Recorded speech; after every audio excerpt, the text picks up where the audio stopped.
Welcome to the Authentic Spiritual Journey, a weekly podcast featuring real and practical spiritual conversations from fresh perspectives here on the Experience of the Soul podcast channel.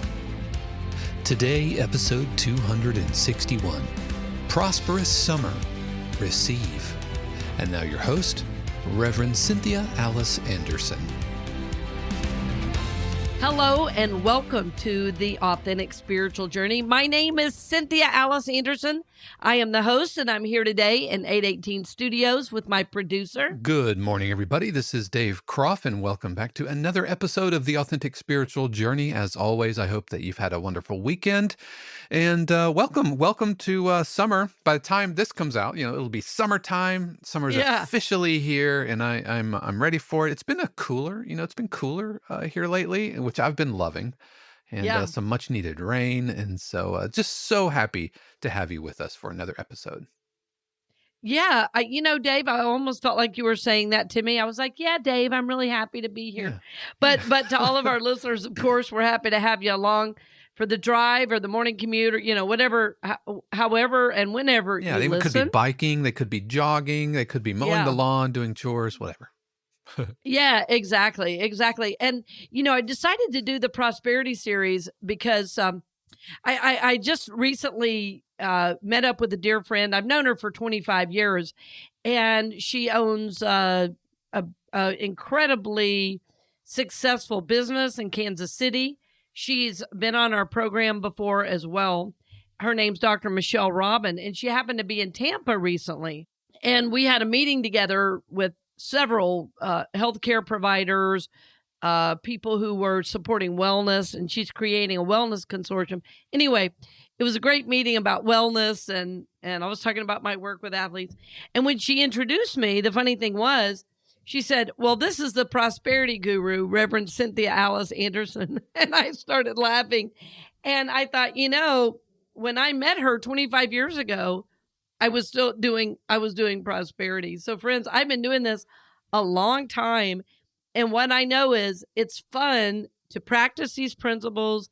It's fun to watch them work. I recently had a manifestation myself, and it's fun because summer can be a time where there seems to be a lull in the prosperity. I don't know what it is. It's like you're spending money, you're going on vacation, and in churches, it tends to be the lowest financial time of the year. So something about summer, I always try to give an uplift to the prosperity during this time. Yeah, I think kids are out of school, and like you said, maybe some trips to Disney or Six Flags or the beach. Yeah, you're probably right. Right. Yeah. It's a real interesting thing. And so I also know, it seems like for me, I have a little more headspace in the summer to think about these kind of things. I'm not sure why, because my son's home from school, but it seems like there's a little less going on for me. And I like to really focus on this because, friends, when I teach these prosperity principles, I always relearn more. And, I've been teaching it for so long, and I recently had a manifestation, and it took me a little longer than I had hoped to manifest it. Like there's some work I wanted to get done on my home, and I was working on manifesting a certain amount of money, and I was hoping to do it in 30 days. Well, at 30 days, I didn't reach it. And I said, what in me has not been in alignment? But it was less than another 30 days before I got over the amount I was holding. And I did a lot of work. I wasn't just sitting back, waiting on money to fall from the clouds. I was working, I was traveling and speaking, but I had this certain amount in mind. And when I set that intention in motion,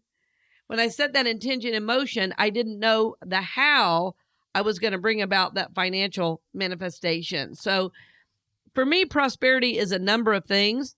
For me, prosperity is a wonderful life.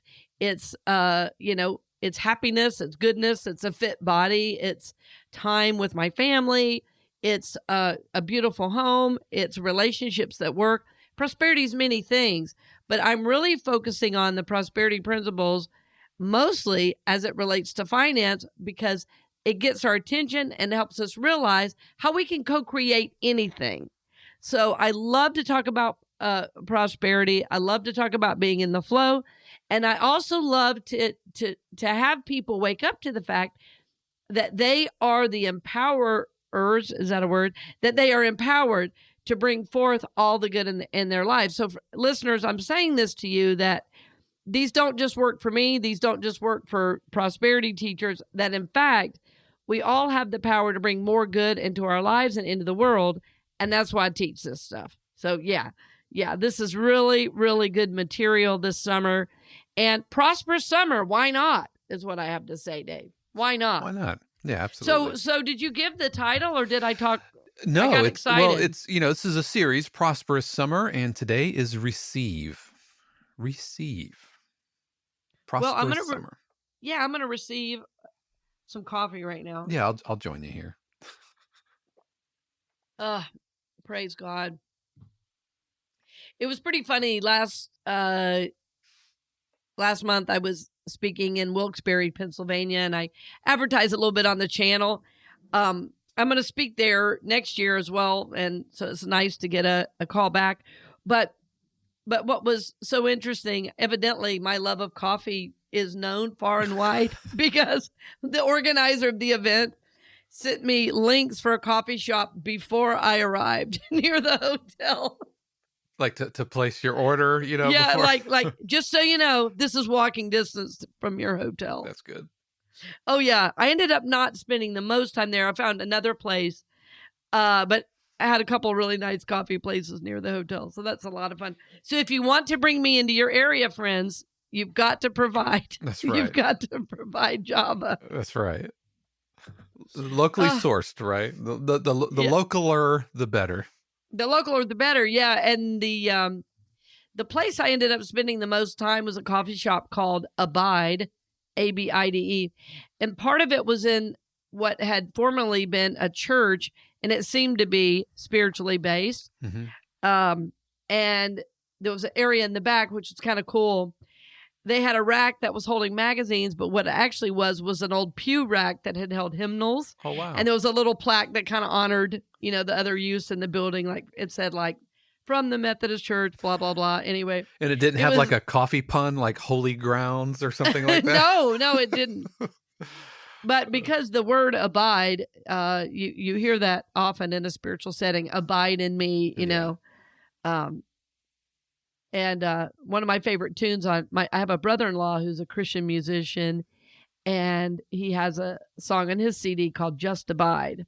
And so, yeah, I fell in love with the place and the people and the coffee. Nothing like a good pour over. So for me, coffee is prosperity, I guess. Growing up, when there was good news or bad news, what did you do? You made coffee. Yeah. You made coffee. Yeah. So today is I think it's show 261, which I can't believe we're already there. Yeah, episode 261. And the title is? Prosperous Summer, Receive. Okay. Receive. So, friends, I was thinking earlier this morning during I had a computer issue, so it was a real interesting thought process this morning. But I was thinking about the first 2 weeks, and we talked about tithing and giving, all right? Those are two completely different shows. And if you're just signing on to the podcast today, I want you to go back and listen to those two. Can I give an assignment, Dave? Yeah, give them some homework. Give them some homework. Well, I think it's important because, so today is receive. And let me just start out by saying receiving is a very important part of experiencing prosperity. And it took me a very long time personally to be okay with receiving. So I wanted to give it its due and not just talk about giving, but also talk about receiving. So a lot of us, and a lot of people that listen to this channel and this show in particular, what I've learned is they're big givers to life. They're often business owners. They're often parents. They're often whatever they do, they give a lot of their energy. Dave, you and Shannon are big givers, even though you don't have children. You give to Shannon's mom. You give to students. You give to communities. Whatever you're a part of, you give. right? So you guys, I'm not meaning to put you on the spot. You guys are just a great example of that. You're great givers. And so many of our listeners are that way too. They're great givers. And I have always been a big giver. But what I've really learned is that receiving is as much a part of the flow as giving. So even if we're good givers, but we're not good at receiving, we'll really not be in the flow, because you can only give so long before you run out. Yeah, this is yep. Yeah, and sometimes the biggest givers have the hardest time receiving. Like I know that I have a really hard time receiving help or asking, and not just like, oh my gosh, I'm in trouble, Right. but for example, if I need something, right? Let me rephrase it. If Shannon needs, if we're comfortable, we're having, watching TV or whatever, and she needs a drink, I'll be like, yep, I'll go get you a drink. No problem. I've seen you do it. Exactly. Right? No You're problem. right there. You're right there. But never in a million years would I feel like comfortable asking, like, would you get me a drink? And No. even if she was going to the kitchen and say, can I get you a drink? I'd be like, no, I'm No, fine. I got it. And then 5 minutes later, I'll go get my own drink. Right. And I don't know what that's about, but yeah, it's really, really, really tough, I think. I think you're right. And I think there is a kind of a sweet kind of humility to receiving. And I don't know. Well, what I've discovered about my own journey, I'm going to say it that way. What I've discovered about my own journey is that, believe it or not, when you're always the giver, in some ways you have a different power than if you're a receiver. And it's not a bad power, right? All power, it can be held, healthfully or non-healthfully. And Dave, you hold your power in a beautiful, healthy way. And there's service in the way you hold power. So this is not about you. It's about my journey. But I just wanted to reassure you about what. Oh, you're good. I was like, Dave is going to flip out and go into. Right. So, well, and all these things are super subtle, right? In terms of the humility, like, in my family, I've always been a big giver. And there was a time a few years ago where a sister reached out and offered some help that was really needed at the time. And it was a short-term need. So, which is why I felt okay about receiving. It was really a gift from God that she was able to do it. And what was so interesting is that with this particular sibling in the past, we've not always gotten along, which is really unusual. I have so much love for my family. And, I often jokingly say, oh yeah, we're all crazy. but this meant a lot. And I literally had to go into prayer and ask, was this a good thing to receive from her? And it was, and I did accept, and it was a real healing in our relationship, so for me, receiving has been almost a spiritual discipline. And it's one thing when I receive, say, for the show, because I know that as people give to the show, it says they value it and it keeps us on the air. That's good. And I'm good with that. It was more on a personal level that it was difficult for me because, you do a job, you get paid, right? So I show up, I do this job, and money comes from wherever it does, a variety of places from the universe. But I realized the more self-aware I'm becoming, the more able I am to receive. It's a weird thing. So now it's a balance thing though, right? Because some people receive too much. So this is why I'm lifting this up, that you might be the person that's always, always, always receiving, and it's your turn to give. So this is why we're bringing this up. If you're the one that's always receiving, people are always doing things for you, it may be time for you to step up and move into the flow and begin to give. That's why I'm saying, if you didn't listen to the first 2 weeks, go back and listen to those, because we talked about in the first show about really giving of your money to the place you receive your spiritual food. The second one was really about giving in general. Yes, giving of your money, but giving of your time, giving of your talents, giving to people you know and love, giving to your family, giving to community. And all those are ways in my view, that are very important to give for a balanced life. If you're just working and giving to your immediate family, there's something missing. And because we are part of a larger whole. And in our society right now, it's all about what can I get? And so I wanted to lift that up too in this show, that if you've been in receiving mode too long, it's time to give, right? So this is about you being discerning in your own process, in your own work, with where are you on this giving or receiving journey. But for most of us that are big givers, it is hard to receive. Yeah, it is hard to receive. So what we're constantly trying to do on the show, I often say all the shows are about helping you grow, prosper, and evolve. The growth is what? Well, the growth is, I've always done it this way. Let me try a new way. I've always been the giver. I wonder what it would be like to receive. And sometimes you're going to have to bring on new boundaries with your own behavior. In other words, you're going to have to create internal boundaries for yourself where you go, today I need to do something for me, or I need to receive, rather than going out and giving. Does that make sense what I'm saying in that, Dave? Oh, yeah. Yeah, absolutely.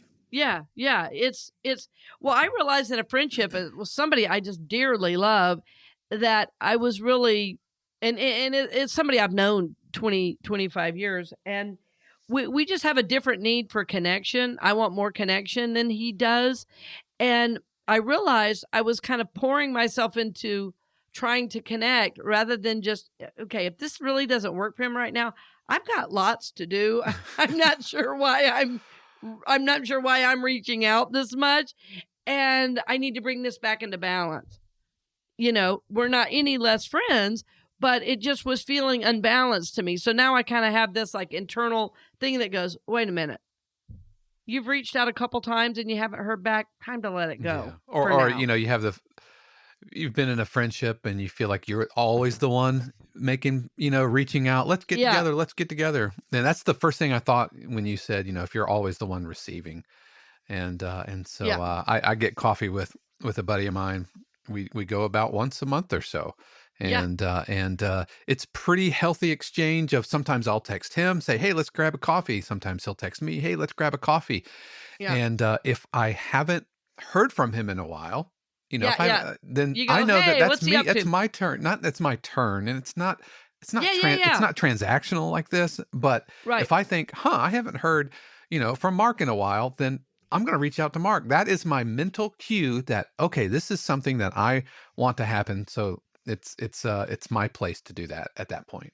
Well, and you're saying something important. I wanted to get to this. So it's so interesting you brought this up, Dave, because if you're the one always reaching out, then the other person is not showing you your value in the relationship, right? So if I'm always having to reach to Dave every time I need a connection, always, then I'm valuing Dave more than Dave values me. And somebody might say, well, I'm just not good at that. This is what I've heard. I've heard this in marriage counseling. People, one of them will say, well, I'm just not good at that. And I say, well, your partner is telling you that they don't feel loved right now. So that's something for you to develop. You don't get to be not good at that and stay in this relationship. That's right. That's called a self-limiting beliefs. I'm not good at that means my marriage is going to end. Because a marriage is about learning what the other person needs to feel loved, to feel whole, to feel complete, to feel honored, to feel, I'm going to use this word, valued. I'll even use this word, sexy, right? If you're not reaching the other way, especially if it's, and it can be men to women or same sex, doesn't matter. But if one person's doing all the reaching out or all the initiating of the intimacy, the other person finally goes, you know what? I'm tired of reaching. Yeah. So you can't just say, I'm not good at that and be a grown up anymore, Yeah. It's not, it's not the 50s where we just gave, right, people a big giant pass. That's just the way it is. Like, nope. No, it actually isn't. Right. Yeah, right. That's right. Yeah. Well, I discovered an alarming statistic about breakups. So I'm not even going to list it. But the fact is, if you're not feeling seen, heard, or valued in a relationship, you're going to find something somewhere else. And it's part of our society at the moment. And friends, even if you love somebody, behaviors matter, right? So if one person is doing all the reaching, one person is always making every plan, one person always has to decide everything, you're in too much of a receiving mode. Yeah, that's just all there is to it. Now, And I get, go ahead. No, go I was ahead. just going to ask you, it's how if somebody's in a receiving mode, they might not necessarily realize they're in a receiving mode. So 100%. how do you tune into that? It's called an addiction, right? Yeah. Yeah. Well, that's really interesting. Usually how it changes is that the person who's giving so much starts to get a boundary, and the other person goes, whoa, what's going on? Yeah. Because you can't say to people, by the way, honey, I'm going to just quit giving to you so much and see how that goes. So you know how that feels. Yeah. Right. So it's not pejorative, but it's about if I'm giving past where I want to give, and having said that, like, I grew up with a grandmother with Alzheimer's. I could never say to her, I'm tired of giving. Right. That's the job when you have a family member who's ill or you're dealing with somebody with a disability. You can't walk off and say, I'm tired of giving. Yep. Right. But what you can do is make sure there are other ways you receive from other people. Right. So sometimes it's for the person who is overgiving, it's setting this internal boundary with, you know what? I'm just going to wait and see if he or she, whatever it is, if this other person comes my way, like I'm going to give them space to, because sometimes they're willing to, they're able to, we're not giving them the space to. So I think the key to that balance in any friendship or relationship is just allowing the space for it to happen. Because usually, especially if people have been together for a while, there's some kind of symbiosis in relationships that happens where the other person kind of comes the other way. It's like you were saying about your friend. If you don't call, it's kind of natural when you equally value the relationship and the friendship. If there's nothing there like depression or addiction going on, they're going to come back your way. Mm-hmm. Now, if they don't come back your way, there might be a different issue to address. Like I have another friend who really deals with depression. And so if I don't hear from him in a while, I'll call and say, you're either busy, isolating, or depressed. Whatever it is, call me. And then I'll hear back. And he'll say, oh, RCA, it was all of the above. Or something like that. And we'll laugh. And I'll go, well, tell me what's going on, Mm-hmm. And we have that kind of friendship. And if there's something going on with me, if he doesn't hear from me for a while, he's like, are you okay? Because I always hear from you, So usually it's the giver that needs to shift first, because that giving does become expected. And the good news is, if you're a big giver in a relationship, you're probably making the other person very happy. Especially if they're big on receiving. Right. Well, it is called that relationship capital, mm-hmm. Yeah. So it's really wonderful to be a giver in a relationship. But again, if you're only giving, that is out of balance. So today is about learning to receive. So sometimes I wish I had I could see thought bubbles with what our listeners are going are thinking, like, as I'm saying this, like, are you in balance with your giving? Are you in balance with your receiving? And even thinking about it in the work setting or the business setting, I was working with a group of leaders one time, and they managed some, communities of their own. And we did this practice where I said, how do you thank your staff or employees? And there was dead silence. And I said, well, don't you receive the benefits of their work? And they were like, yeah. So I had to actually list ways to acknowledge their employees. In other words, their employees were giving to them so much, and that was the job, right? But because they'd never been thanked, there was not this kind of feedback loop or flow of energy, and everybody was starting to feel disconnected. So there is a balance of the giving and the receiving. So if you are a person, again, I want to touch on this again, who has a hard time receiving, remember that it takes a great deal of self-awareness and even, I will say, self-care to receive because of the humility aspect. Sometimes it's okay to simply say, thank you. Yeah. I think I've talked about this on the show before, but for our birthdays, we have in the Kropf house, we have king or queen for the day. So if it's your birthday, then nice. You're king or queen for the day, right? And whatever dinner, lunch, whatever you want.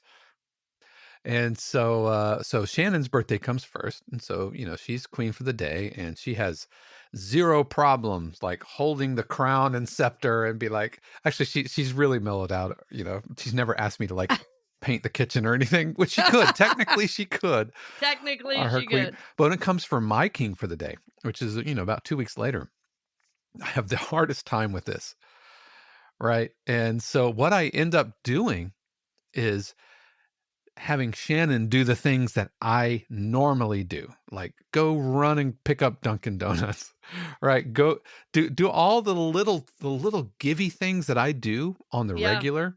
That's what I ask. It's nothing. It's never a big grand gesture. It's always little tiny things that, but I still have a hard time. There's still this latent guilt, right? Yeah, like, oh, right. Well, it's really interesting as a parent. I'm a big giver to my son, and I know I am. And I enjoy it a lot. And several years ago, I mean, he's such a fine young man, honestly, but he's a normal kid like anybody, and sometimes doesn't want to do things. I mean, like, I don't always want to take out the trash either, but I do it. So one time he was not doing chores. And I said, you know what? I want to do an experiment. He goes, oh, really? What? And I said, I want to experiment being Joshua, and I want you to experience being Mama. And he goes, I don't want to do that.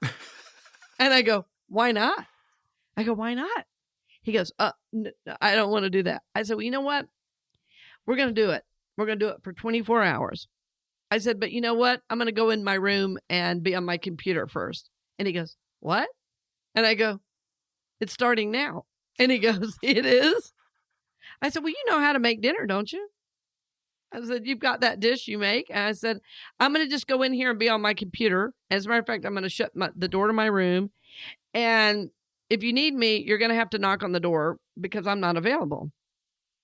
And oh my gosh, that was a very interesting 24 hours. And we've never gone back to that again, that state of me over giving and him over receiving. It broke that. It broke that. Now, it's really easy too with only children. He's an only child to really overgive. And so that's my work as a parent too. But it was great for him to experience the amount of things I did in a day. And I said, I'm your mom, so I'm always going to do more. There's somebody out there going, that's harsh. It taught him a lesson. And if I don't teach it now, his roommates in college are going to go, don't live with him. Yeah. That guy does nothing. And there would be decidedly less love in the room when it breaks. Oh, yes. Oh, yes. Yes. Yep.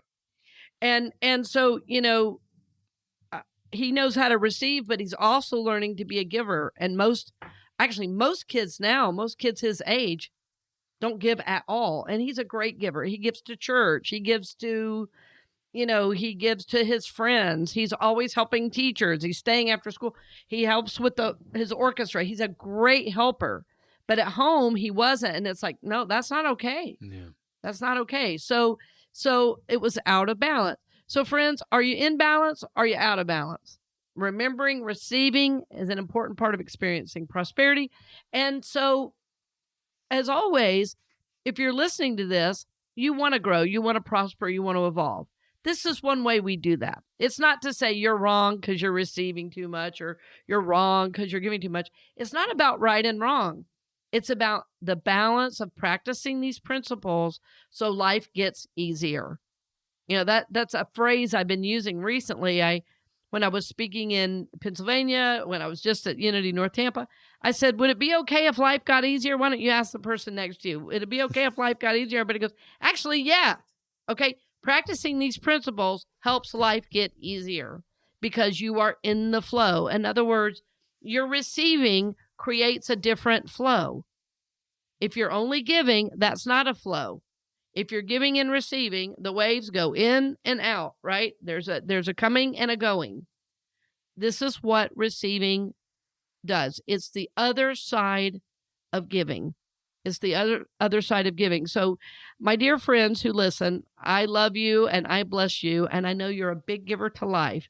It's okay to receive. Not only okay, it's an important part of the flow. So, the last piece I want to mention is in receiving.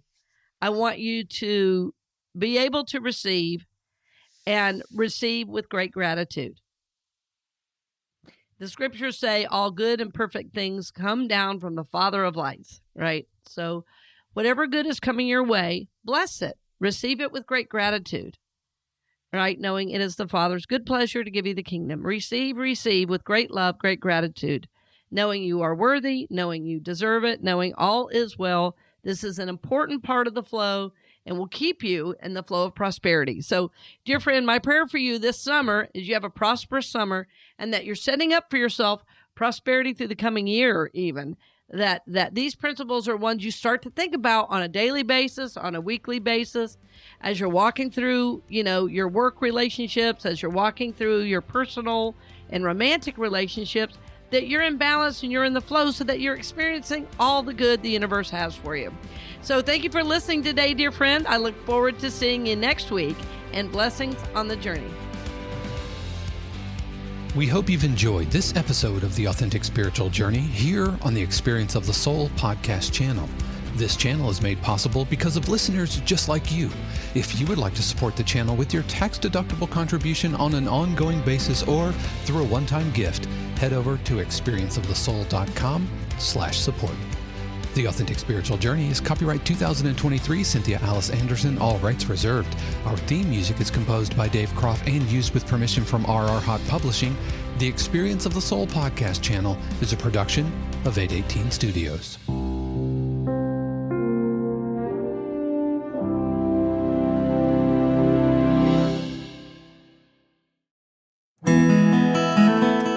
Hey friends, Sean here, your Experience of the Soul producer. I want to take a moment to tell you about something truly exciting.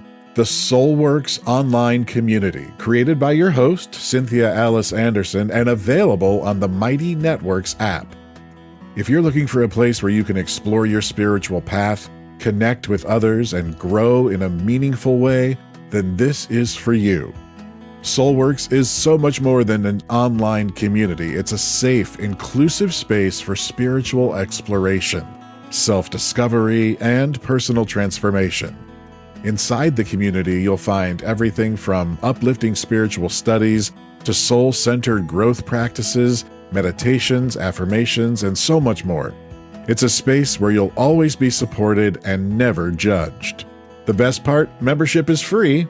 You'll have access to powerful resources, inspiring content, and a supportive group of like-minded people who are all on their own unique spiritual journeys.